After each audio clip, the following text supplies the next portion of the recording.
अस्सलामुअलैकुम प्यारे बच्चों, आज मैं आपको रंगों के नाम बताने जा रही हूँ, वो भी फलों और सब्जियों के साथ।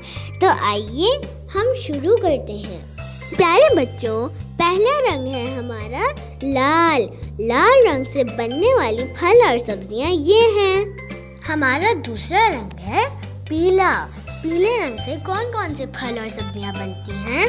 हमारा अगला रंग है सब्ज। प्यारे बच्चों, क्या आपको मालूम है कि सब्ज रंग से कौन कौन से फल और सब्जियां बनती हैं? अच्छा प्यारे बच्चों, हमारा अगला रंग है नीला। अब आप बताएं, नीले रंग से क्या फल और सब्जियां बनते हैं? उसके बाद नारंगी।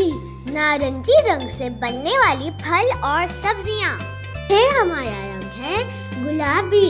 गुलाबी रंग से बनने वाली फल और सब्जियां ये हैं। गुलाबी के बाद आता है काला।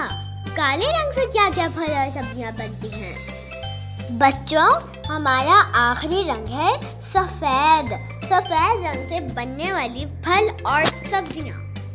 अगर आपको ये वीडियो पसंद आई हो तो लाइक करें, शेयर करें और सब्सक्राइब जरूर करें।